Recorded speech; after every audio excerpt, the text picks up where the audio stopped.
কথাটো হ'ল কি অসম চৰকাৰ হিমন্ত বিশ্ব শৰ্মাৰ যি নেতৃত্বত বিজেপি চৰকাৰখন বৰ্তমান আমাৰ অসমত বৰ্তিত আৰু লগতে নৰেন্দ্ৰ মোদী ডাঙৰীয়া নেতৃত্বত ভাৰত চৰকাৰ বিজেপি নেতৃত্বত যি চৰকাৰখন আমাৰ এই চৰকাৰক আমি ধিক্কাৰ জনাইছোঁ যে অসমবাসীক তেওঁলোকে এটা এনেকুৱা ধুনীয়া এটা উপহাৰ দিছে যিটো নেকি ৰন্ধন গেছৰ ওপৰত মূল্য বৃদ্ধি, ডাইনী ঔষধৰ ওপৰত মূল্য বৃদ্ধি আৰু বিশেষকৈ আমি তেওঁলোকক ক'ব বিচাৰিছোঁ যে এই বহাগ বিহুৰ অসমৰ আটাইতকৈ মৰমৰ আৰু আদৰৰ। গতিকে এই বিহুটোৰ আগত এওঁলোকে এই বিজেপি চৰকাৰখনে কিয় এনেকুৱা এটা কাম কৰিছে আৰু কেলৈ কৰিছে ৰাইজে জানিবলৈ আৰু বুজিবলৈ বাকী নাই। যিহেতু তেওঁলোকৰ ৰাজকোষ উদং আৰু আইদেউ বাইদেউ নামত ভোট বেংকৰ আশাত যেনেধৰণৰ তেওঁলোকে এই আঁচনিসমূহ দিছে, এই আঁচনিৰ সমূহক পইচা দিবলৈ তেওঁলোকৰ হাতত ৰাজকোষ উদং কৰি পেলালে।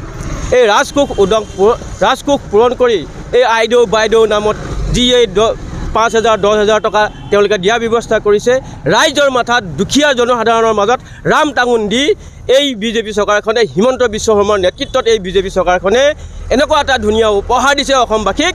আমি এই অসমবাসী ৰাইজক আমি আহ্বান জনাইছোঁ, গতিকে সকলো ৰাজপথলৈ ওলাই আহক, এই বিজেপি চৰকাৰৰ বিৰুদ্ধে আমি মাত মাতোঁ আৰু আমি এই মূল্যবৃদ্ধি আৰু অত্যাৱশ্যকীয় সামগ্ৰীৰ ওপৰত যেনেধৰণৰ তেওঁলোকে মূল্যবৃদ্ধি কৰি অসমৰ থলুৱা ৰাইজৰ ওপৰত মাধমাৰ সোধাইছে, গতিকে এখেতলোকৰ ওপৰত আমি ৰাজপথত ওলাই এওঁলোকৰ বিজেপি চৰকাৰ আমি অসমৰ পৰা খেদাই ব্ৰহ্মপুত্ৰত আমি দলিয়াই দিবৰ কাৰণে আমি সমূহ অসমবাসী ৰাইজক আমি আহ্বান জনাইছোঁ।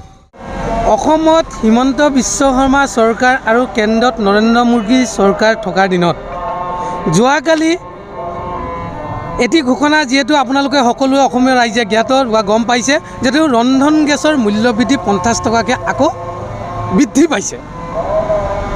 আপোনালোকে সকলোৱে চাওক, যিটো সময়ত যিখন চৰকাৰৰ দিনত তেওঁলোকে বিজেপি চৰকাৰে, হিমন্ত চৰকাৰে, নৰেন্দ্ৰ মোদী চৰকাৰে কি কৈছিলে যে মূল্যবৃদ্ধি তেওঁলোকে ৰোধ কৰিব আৰু মূল্যবৃদ্ধি ৰোধ কৰিব বুলিকৈ কৈ সেইখন চৰকাৰৰ দিনতে আজিৰ দিনত চাওক মূল্যবৃদ্ধিয়ে আপোনাৰ সাধাৰণ খাতিখোৱা দৰিদ্ৰ জনতাৰ মূৰত কিন্তু ৰাম টাঙোন পৰিছে।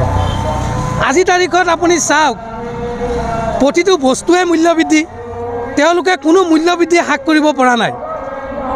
আমি হিমন্ত চৰকাৰখনক ক'বলৈ বিচাৰিছোঁ, কৃষক মুক্তি সংগ্ৰাম সমিতি লখিমপুৰ জিলাৰ পৰা ক'বলৈ বিচাৰিছোঁ, যিহেতু আপোনালোকে মূল্যবৃদ্ধি ৰোধ কৰাৰ কথা কৈছিলে আৰু আপোনালোকে উন্নয়নৰ কথা কয়, আৰু যিখন চৰকাৰে উন্নয়নৰ কথা কয় আৰু তেওঁলোকৰ দিনতে চাওক আজিৰ দিনত প্ৰত্যেক দিনে প্ৰতিটো বস্তুৰ ওপৰত জনতাৰ ওপৰত ৰাম টাঙোন। অলপ দিন আগতে চাওক 900 বিধ ডাইনী ঔষধৰ মূল্য বৃদ্ধি কৰিছে আৰু তাৰপিছত যিটো গেছ চিলিণ্ডাৰৰ দাম 400 টকাৰ আছিলে আৰু সেই গেছ চিলিণ্ডাৰৰ দাম গৈ পিনি আজি 1150 টকালৈকে হৈ গৈছে। আপোনালোকে সকলোৱে জানে যে চাওক, বাপুতি সাহোন ৰঙালী বিহুটি আগলৈ বেছি দিন নাই, আহি পাইছে। তাৰ আগতেই জনতাৰ মূৰত 50 টকাকৈ কিন্তু মূল্যবৃদ্ধি আকৌ কিন্তু হিমন্ত চৰকাৰে কিন্তু জাপি দিছে। এয়াই হৈ গ'ল অসমবাসী ৰাইজৰ বিহুৰ উপহাৰ হিমন্ত চৰকাৰৰ দিনত। আমি কৃষক মুক্তি সংগ্ৰাম সমিতিয়ে আজি স্পষ্টভাৱে হিমন্ত চৰকাৰক কৈ দিব বিচাৰিছোঁ, নৰেন্দ্ৰ মোদীক কৈ দিব বিচাৰিছোঁ, নৰেন্দ্ৰ মোদীয়ে নিজে স্পষ্টভাৱে কৈছিলে যে তেওঁলোকে কি কৰিব, গেছ চিলিণ্ডাৰৰ দাম, ৰন্ধন গেছৰ দাম তেওঁলোকে 100 টকাকৈ তেওঁলোকে কমাই দিব আৰু তাৰ পৰিৱৰ্তে আজি দেখিছোঁ আমি ৰন্ধন গেছৰ দাম আকৌ 50 টকাকৈ বৃদ্ধিহে পাইছে। আজিৰ দিনত সাধাৰণ খাতি খোৱা জনতাৰ পানীত হাঁহ নচৰা অৱস্থা। আজি জনতা বজাৰ কৰিবলৈ আহিলে 100 বাৰ চিন্তা কৰিব লাগে। আগত বহাগ বিহুটো আহি পাইছে, সপোনৰ বিহুটো আহি পাইছে। এই সপোনৰ বিহুটোৰ সময়ত আজি বজাৰ কৰিবলৈ অহাৰ সময়ত তেওঁলোকে বজাৰত জুইৰ নিচিনা দাম, প্ৰতিটো বস্তুৱে মূল্যবৃদ্ধি। আজিৰ তাৰিখত এনেকুৱা অৱস্থা জনতাৰ হৈছে, এই কথাটো কিন্তু হিমন্ত বিশ্ব শৰ্মাই বুজি নাপায়, এইটো কিন্তু নৰেন্দ্ৰ মোদীয়ে বুজি নাপায়, এইটো কিন্তু গাঁৱৰ খাতি খোৱা জনতাইহে বুজি পায়। আজিৰ দিনত অসমৰ অৱস্থা কি হৈছে, আজিৰ দিনত হিমন্ত চৰকাৰৰ খালি কেৱল আঁচনি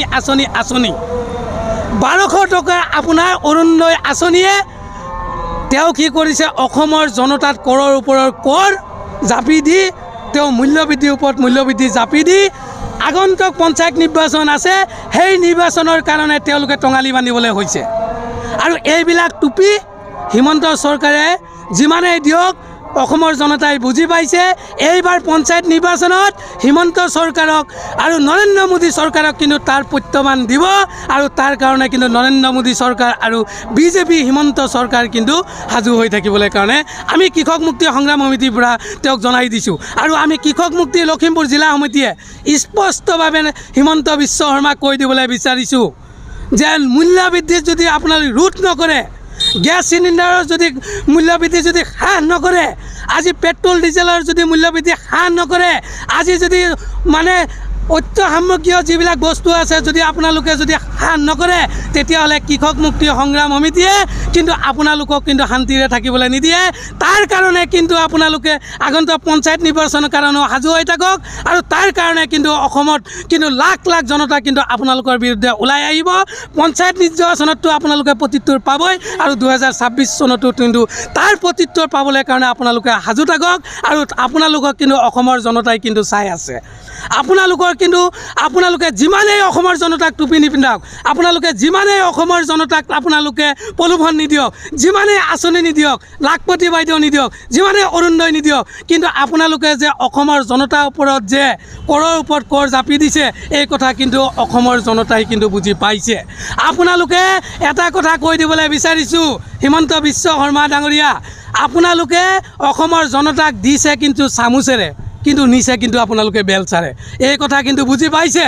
আপোনালোকে খালি আঁচনিৰ নামত খালি ভোট বেংকৰ কাৰণে কিন্তু আপোনালোকে এই ৰাজনীতি কৰি আছে। আগন্তুক ৰঙালী বিহু আহি আছে, এই বিহুৰ সময়ত আপোনালোকে যেনেধৰণে আজি মূল্যবৃদ্ধি আপোনালোকে বঢ়াইছে, ৰন্ধন গেছৰ যেনেধৰণে মূল্যবৃদ্ধি বঢ়াইছে, এই মূল্যবৃদ্ধি যদি আপোনালোকে হ্ৰাস নকৰে, তেতিয়াহ'লে কিন্তু তাৰ কাৰণে কিন্তু আগন্তুক নিৰ্বাচনত কিন্তু আপোনালোকে প্ৰত্যুত্তৰ দিবলৈ অসমৰ জনতা কিন্তু বাট চাই আছে।